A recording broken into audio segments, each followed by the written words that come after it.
দামি গিফট দিলেই কি সম্পর্ক ভালো থাকে? দামি গিফট আপনি দিলেন ভালোবাসার মানুষটাকে, তাতে কি সম্পর্ক ভালো থাকে?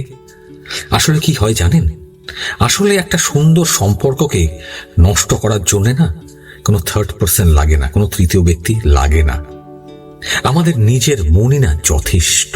ধরে নিন আপনি আপনার সঙ্গী বা সঙ্গিনীর সঙ্গে একটা দারুণ রেস্টুরেন্টে ডিনার করতে গেছেন বা ডিনার করছেন, কিন্তু আপনাদের মধ্যে একটা প্রচন্ড ঝগড়া চলছে অশান্তি। কিন্তু বিশ্বাস করুন, ওই অবস্থায় না ওই দামি খাবারটা বা দামি জায়গাটা কোনোটাই আপনাদের দুজনকেই না কোনো আনন্দ দিতে পারবে না।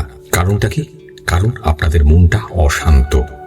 আবার যদি অন্যভাবে ভাবি, উল্টো দিকে একটা ছোট্ট টালির ঘরেও বা একটা ঝুপড়ির ঘরেও যদি আপনারা দুটো কাপল একে অপরের প্রশংসা করেন, একে অপরের ভালো কথা বলেন, একে অপরের ভালোটা দেখেন, ভালোবাসেন, তবে এই ছোট্ট জায়গাটাই না একটা স্বর্গ মনে হবে আপনাদের কাছে।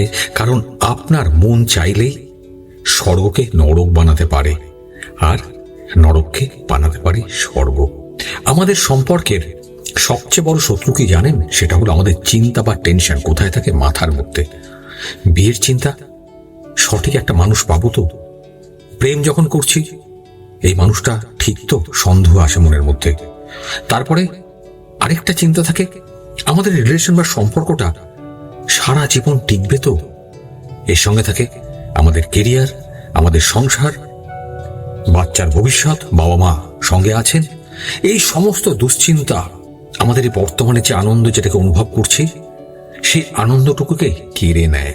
আর এই অবস্থায় আমরা ভুলে যাই যে ওপরওয়ালা, ঈশ্বর, আল্লাহ, গড, তার আশীর্বাদে আমাদের কাছে যা আছে, যতটুকু আছে, সেটুকু যদি আমরা উপভোগ করতে পারতাম, সেটা আমরা ভুলে যাই। একটা কথা মনে রাখবেন, আমরা কিন্তু জীবনে একবার মরি।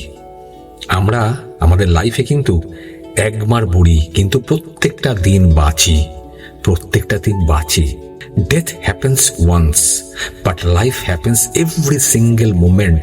তাই ভবিষ্যতে কি হবে তার এই দুশ্চিন্তায় আজকের দিনটা আর আপনার ভালোবাসার মানুষের সঙ্গে কাটানো সুন্দর মুহূর্তগুলো না কখনো নষ্ট করবেন না, এগুলোর ফিরে আসবে না।